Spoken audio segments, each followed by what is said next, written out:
नमस्कार दोस्तों, कैसे हैं आप सभी लोग। उम्मीद है बहुत अच्छे होंगे। चलिए तो शुरू करते हैं सीटेट 2024 के पेपर की व्याख्या। और ये पेपर जो है प्राइमरी वाला है। इससे पहले मैंने जूनियर का कर दिया है, इसी चैनल पर आप जाके देख सकते हैं। उसके अलावा जितने भी साइंटिस्ट हैं उनकी थ्योरी को भी एक्सप्लेन किया जा रहा है, तो आप वो वीडियो सारी देख लीजिए। कहने का मतलब है कि भाई हमने ठेका ले रखा है कि आपके जो हैं वो 30 में से 30 नंबर आए, किस में, चाइल्ड पेडागोजी एंड साइकोलॉजी में। ठीक है जी। तो हर एक वीडियो को ध्यान से देख लो, हर एक टॉपिक वाइज वीडियो बनाई है। हाँ, हो सकता है आपको कि बाकी यूट्यूबर्स की तरह दुनिया भर का बवाल ना मिले, एक सही और सटीक जानकारी को लिया गया है। तो चलिए शुरू करते हैं। सबसे पहला क्वेश्चन 2025 के प्राइमरी पेपर में आया हुआ, मास्टर उन्मुख मास्टरी ओरिएंटेड शिक्षार्थी सफलता और असफलता का कारण किसे मानते हैं। तो मास्टरी ओरिएंटेड परीक्षार्थी सफलता और असफलता का कारण किसे मानते हैं? योग्यता और सौभाग्य को, या योग्यता एवं प्रयास को, या योग्यता एवं सौभाग्य कम योग्यता को, योग्यता एवं प्रयास अपर्याप्त प्रयास को। तो इसका सही उत्तर क्या हो जाएगा? इसका सही उत्तर है 4th नंबर का, योग्यता और प्रयास को, अपर्याप्त प्रयास को। एक्सप्लेनेशन देख लिए। मास्टरी उन्मुख शिक्षार्थी मानते हैं कि सफलता योग्यता और प्रयास से मिलती है तथा असफलता पर्याप्त प्रयास न करने से होती है। ठीक है। प्रश्न संख्या 2, विकास का समीप दूरस्थ प्रॉक्सी मॉडेस्टल सिद्धांत क्या दर्शाता है? विकास बहुआयामी होता है। समान जुड़वे बच्चे अलग अलग गति से विकसित होते हैं। बच्चे मोतियों में धागा पिरोने से पहले गेंद पकड़ते हैं। बच्चे खड़े होने से पहले बैठते हैं। तो विकास का समीपस्थ यानी प्रॉक्सी मॉडेस्टल सिद्धांत यह दर्शाता है कि विकास बहुआयामी होगा, ये तो आपको पता है। ठीक। इसके अलावा बच्चे जो है मोतियों को धागा पिरोने से पहले गेंद पकड़ते हैं। तो ये क्या है? एक इसका विचार है। देखो, प्रॉक्सी मॉडेस्टल सिद्धांत के अनुसार विकास केंद्र से बाहर की ओर होता है। पहले मोटी मांसपेशियां, फिर सूक्ष्म कौशल का विकास होता है। प्रश्न संख्या 3, वाइगोत्स्की के अनुसार बच्चे स्वयं से बातें क्यों करते हैं? तो इसका उत्तर कौन सा है इसका? सबसे पहला वाला, सोच और आत्म नियंत्रण में सहायता के लिए बच्चे खुद से बातें करते हैं। इसका सिद्धांत किसने दिया था? वाइगोत्स्की ने। वाइगोत्स्की के अनुसार यह निजी वाणी है, प्राइवेट स्पीच है, जो सोच और योजना एवं आत्म नियंत्रण में सहायक होती है। प्रश्न संख्या आपका 4, सामाजिक संप्रेषण में कठिनाई किसकी वजह से होती है? तो विकल्प है इसके ADHD, cerebral palsy, autism spectrum. तो इसका सही उत्तर क्या हो जाएगा? Autism spectrum disorder. हमने जितनी भी कठिनाइयां हैं उसके लिए एक वीडियो बनाया हुआ है, आप इसी चैनल पर देख सकते हैं। ठीक है जी। ऑटिज्म में सामाजिक संपर्क और संप्रेषण की मुख्य समस्याएं होती हैं। अगला क्या है? अगला है प्रश्न संख्या 5, अधिकथन क्या है? शिक्षकों द्वारा किया गया स्कैफोल्डिंग सीखने में बाधा डालता है। स्कैफोल्डिंग कहते हैं जो टीचर किसी भी छात्र की जो हेल्प करते हैं, जो सहायता करते हैं, उसे स्कैफोल्डिंग बोला जाता है। कारण क्या है? वाइगोत्स्की के अनुसार बच्चे स्वतंत्र रूप से सोचते हैं या सीखते हैं। लेकिन इसका सही उत्तर क्या होगा? सही उत्तर कुछ और ही होगा, जैसे दूसरा ए सही है और आर क्या है? गलत है।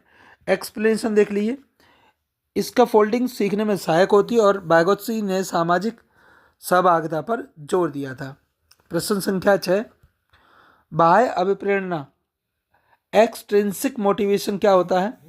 तो इसका सही उत्तर हो जाएगा आपका, पर्यावरण परमाणु से उत्पन्न अभिप्रेरणा क्या होता है? एक सेल्फ मोटिवेशन होता है। पर्यावरणीय परमाणु से उत्पन्न अभिप्रेरणा मतलब हमारे आसपास का माहौल कैसा है उसी समय मोटिवेशन मिलता है, जिससे हम सीखने के लिए निर्भर रहते हैं।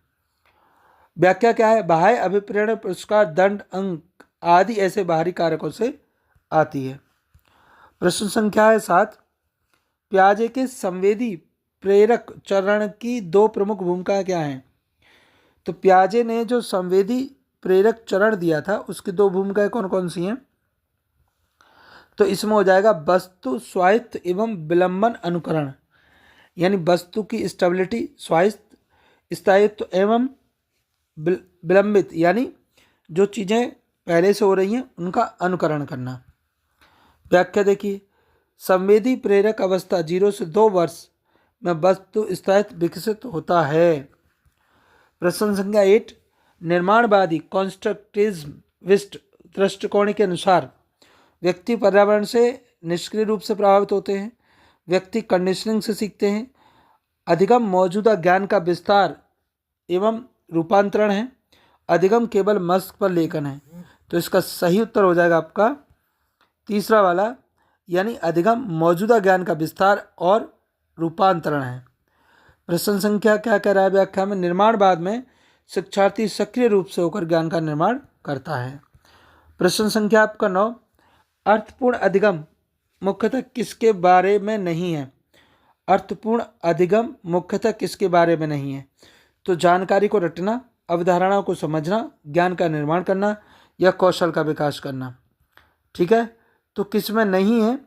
तो इसका पहला उत्तर ही है कि हमें कभी भी जानकारी को रटना नहीं चाहिए, उसे एनालाइज करना चाहिए, समझना चाहिए और उसके अनुरूप अपने कौशल विकास करने चाहिए। प्रश्न संख्या 10। कॉलबर्ग के अनुसार नैतिक विकास क्या है? निरंतर होता है, सांस्कृतिक रूप से भिन्न होता है, चरणों में होता है या लिंग पर निर्भर करता है? तो इसका सही हो जाएगा चरणों में प्रगतिशील होता है, यानी कॉलबर्ग के अनुसार नैतिक विकास जो है वो चरणों में प्रगतिशील होगा। इसका सही उत्तर है। अगला चलते हैं, प्रश्न संख्या 11। लोग मेरे बारे में क्या सोचेंगे? यह सोच किस स्तर की है? पूर्व पारंपरिक है, गैर पारंपरिक है, उत्तर पारंपरिक है या पारंपरिक है? तो इसका सही उत्तर है आपका पारंपरिक, है ना। पारंपरिक स्तर पर सामाजिक स्वीकृति एवं नियमों का पालन महत्वपूर्ण होना है। पियाजे के अनुसार 5+4 को 9 और 9-5 को 4 न समझाने पाने का कारण क्या है? जीववादी सोच, अपरिवर्तनीयता, आत्मकेंद्रिता और संकेंद्रण। तो इसका सही उत्तर होगा जो है आपका दूसरा वाला, अपरिवर्तनीयता यानी रिवर्सिबिलिटी। पूर्व संक्रियात्मक अवस्था में बच्चा मानसिक क्रियाओं को उल्टा नहीं कर पाता है, ये ध्यान रखना है। प्रश्न संख्या चलते 13। ADHD वाले बच्चों के लिए शिक्षक को किससे बचना चाहिए? ADHD वाले बच्चों को शिक्षक से किससे बचना चाहिए शिक्षक को? तो इसका सही उत्तर हो जाएगा आपका पहले वाला, शोर और विकर्षण पैदा करने वाले ऐसे बच्चों से बचना चाहिए। अगला चलते हैं, प्रश्न संख्या 14। इंक्लूजन को बढ़ावा दिया जाता है, कैसे इंक्लूजन? इंक्लूजन मतलब समावेशी। तो लचीला पाठ्यक्रम बनाकर, सागर अधिगम या पृथक्करण और नामांकन हेतु या सुलभ भ्रमण। तो इंक्लूजन को बढ़ावा कैसे दिया जाएगा? तो बढ़ावा दिया जाएगा आपका पृथक्करण और नामांकन को छोड़कर बाकी सभी चीज़ों से समावेशन या इंक्लूजन का बढ़ावा दिया जाएगा। प्रश्न संख्या चलते हैं 15। हार्वर्ड गार्डनर के अनुसार एक वैज्ञानिक में उच्च बुद्धि होनी चाहिए और एक मूर्तिकार में उच्च क्या होना चाहिए? वैज्ञानिक में क्या होना चाहिए बताओ? इसका सही उत्तर है आपका तीसरा, तार्किक, गणितीय, और जो मूर्तिकार है उसमें शारीरिक गत संवेदनशीलता का होना प्रमुख है। अगला चलते हैं, प्रश्न संख्या 16। बच्चे सबसे अच्छा सीखते हैं जब वे अनुभव करते हैं। तो गतिविधि के दौरान कम सजगता, सीखने के लिए मध्यम स्तर, प्रदर्शन हेतु अत्यधिक चिंता या सीखी हुई असहायता। तो इसमें कौन सा आएगा? इसका उत्तर होगा दूसरा वाला सही, यानी मध्यम उत्तेजना सीखने को बढ़ाती है और बहुत कम या बहुत अधिक तनाव सीखने में बाधा डालता है। प्रश्न संख्या 17।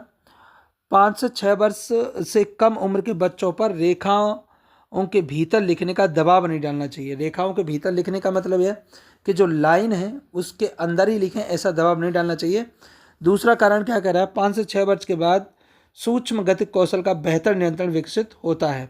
तो इसका सही उत्तर है आपका तीसरा, यानी ए और आर दोनों ही सही हैं तथा आर ए की सही व्याख्या करता है। तो छठी कक्षा तक। जरूरी नहीं कि बच्चा आपकी लाइन के अंदर ही लिखेगा। सूक्ष्म मोटर कौशल धीरे धीरे विकसित होते, इसीलिए प्रारंभिक उम्र में दबाव नहीं डालना चाहिए। प्रश्न संख्या 18, बच्चों द्वारा वर्षा के बारे में यह कहना कि भगवान पानी की बाल्टियां उठाते उठाते थक गए किसे दर्शाता है? आत्म केंद्रित सोच को, तर्क करने में असमर्थता, वयस्कों से कम सोच, अपने सांस्कृतिक संदर्भ के आधार पर घटनाओं को समझना। तो इसका सही उत्तर हो जाएगा आपका चौथा, बच्चे अपने सामाजिक सांस्कृतिक अनुभव के आधार पर घटनाओं की व्याख्या करते हैं। प्रश्न संख्या आपका 19, पियाजे ने संज्ञानात्मक विकास को किस रूप में बताया है? निरंतर, 4 अतिव्यापी सांस्कृतिक चरण, 4 गुणात्मक या 3 प्रगतिशील। तो पियाजे का क्या है? पियाजे का है तीसरा। पियाजे ने 4 अलग अलग गुणात्मक चरण बताए हैं, संवेदी, पूर्व संक्रियात्मक, मूर्त संक्रियात्मक, औपचारिक संक्रियात्मक। ये 4 पियाजे के द्वारा बताए हुए हैं। प्रश्न संख्या 20, 7 वर्षीय ऋषभ गुड़िया से खेलता है और साथ ही उसका मजाक उड़ाते हैं। लिंग लचीलापन बढ़ाने हेतु शिक्षक को सर्वोत्तम प्रक्रिया क्या करनी चाहिए? ऋषभ को समझाना चाहिए कि गुड़ियों लड़कियों से के लिए होती हैं, गुड़ियाँ लड़कियों के लिए होती हैं। उसे दोस्तों की स्वीकृति है तो दूसरा खिलौना लेने को कहना, या ऋषभ को गुड़ियों से खेलने देना और अन्य बच्चों को अपनी पसंद के अनुसार खिलौने चुनने के लिए बोलना, चुपचाप गुड़िया हटाकर रख देना। तो इसका होगा कि जो बच्चा है वो किससे खेल रहा है? गुड़िया से। तो ऋषभ को गुड़िया से खेलने देना, अन्य बच्चों को उनकी मनपसंद से खेलना। रीजन क्या है? यह प्रतिक्रिया लैंगिक समानता एवं स्वतंत्र चयन को प्रोत्साहित करेगी, है ना। तो इससे प्रमोशन मिलेगा, इस चीज़ को ध्यान रखना है। अगला देखिए प्रश्न संख्या 21, विकास में वह समय अवधि जब व्यक्ति विशेष कौशल सीखने के लिए अत्यंत संवेदनशील होता है। तो विशेष कौशल सीखने के लिए कब अत्यंत संवेदनशील होगा? तो इसका सही उत्तर है सही, प्रोत्साहन बुद्धि उत्तेजन निर्णायक, जब वो निर्णय लेने लगे, सोचने लगे, क्रिटिकल थिंकिंग हो जाए, तो समझ लो वो अभी लास्ट स्टेज पर है। ADHD से जूझ रहे बच्चों की आवश्यकताओं को ध्यान में रखते हुए शिक्षक को किससे बचना चाहिए? तो इसका सही उत्तर होगा आपका पहले वाला, कि बच्चों को से ध्यान, शांति और संतुलित वातावरण की आवश्यकता होती है। प्रश्न संख्या 23, लॉरेंस कॉलबर्ग ने तर्क दिया है कि, लॉरेंस कॉलबर्ग ने क्या किया है? इसका उत्तर देखिए। तो इसका लॉरबर्ग के अनुसार नैतिक विकास निश्चित चरणों में आगे बढ़ता है। तो नैतिक विकास क्रमिक चरणों में आगे बढ़ता है, ये क्या हो जाएगा? सही हो जाएगा। आगे चलते हैं। प्रश्न संख्या आपका 24, कॉलबर्ग के किस स्तर पर व्यक्ति सोचता है? लोग मेरे बारे में क्या सोचेंगे? तो कॉलबर्ग के कौन से नियम पर सोचता है? उत्तर गैर पूर्व पारंपरिक। तो इसका सही उत्तर आपका पारंपरिक स्तर में सामाजिक स्वीकृति एवं नियमों का पालन प्रमुख होता है। आगे चलते प्रश्न संख्या 25, पियाजे के अनुसार 4 और 5 9 होते हैं और 9 में से -5 कर दो, 4 बचते का तर्क न समझाने पाने का कारण क्या है?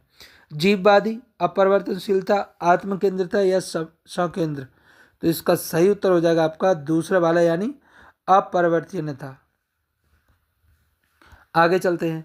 प्रश्न संख्या 26, तो शिक्षकों को छात्रों से दूरी बनाकर रखनी चाहिए और सीखने की जिम्मेदारी केवल छात्रों पर होनी चाहिए। ये सीखेगा कौन? छात्र। दूसरा रीजन क्या है? अधिगम लोकतंत्र के बजाय अधिन्यायवादी वातावरण में बेहतर होता है और ये ज़रूरी भी है। तो इसका सही उत्तर क्या हो जाएगा?